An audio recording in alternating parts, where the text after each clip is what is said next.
it makes the academy position, like Shea Lacey or whoever, it makes those selections on the bench feel tokenistic. I think it is. They're either ready or they aren't. And I would really like him to be asked those questions directly.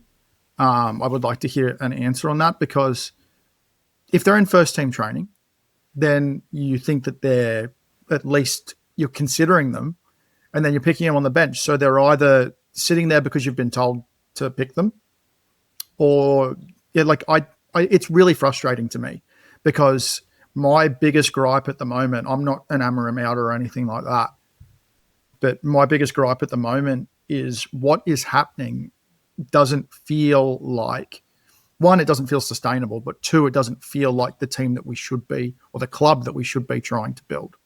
Yeah, I mean, I think as far as that record is concerned, when you picked Jack Fletcher the other week and said, I've only picked him because we can't let the record go, the record's kind of meaningless at that point. I'd much rather think about, what does he think about the academy as a kind of strategic asset here? Like, is he prepared to build into his pathway like chances for younger players or not? I mean, United are right down the bottom of the Premier League in terms of number of minutes given to academy players. I mean, what did Mainu get yesterday? 5.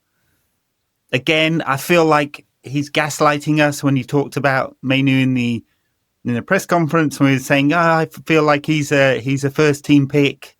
You know, it's just I've made different choices. No, like, come on, just be honest. Is not the profile of player that you want for those midfield positions. You know, he wants rapid ball progression and he wants ground coverage.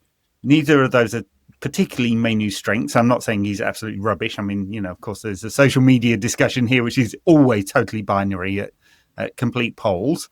There's some things he's very good at. There's some things he could do better in. He ranks very lowly for progressive passing. I think he could be braver there, but we're not going to see any of it because we barely ever see any of him. And the only other academy player that's got any minutes this season is Tyler Fredrickson, who got half against Grimsby, and then there was substituted. So I think the record's meaningless, but do we see Carrington as a pathway to get players into the first team, fill out the squad, or make us money by selling them on? At the moment, you wouldn't say so, right? There's none of these younger players you could sell for any kind of money because they don't have first team exposure.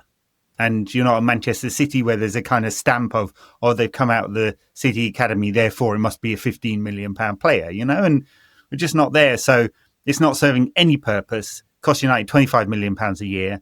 And as far as I can tell, it's not important to Amorim at all, unless it's producing the profile of player that he wants. And by the way, none of the age group teams play a 3-4-3 anyway. I just don't really understand it now. I understood why they didn't switch the systems last season, because it was a mid-season appointment. I was wondering if they would do it this summer. Now I'm just sort of wondering, is it because do they see the academy as a profit churner or a future profit churner? So they're not preparing them for first team action. They're preparing them for first team football, wherever that might be. And that's really worrying, because my hope going into this season was that if we were moving on more players than we could bring in, that those squad spots would be supplemented by academy players who would actually play.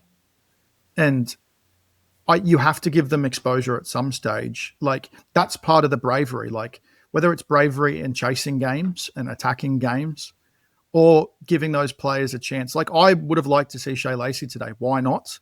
Like, when Palace were chasing the game, there was going to be more room in attack.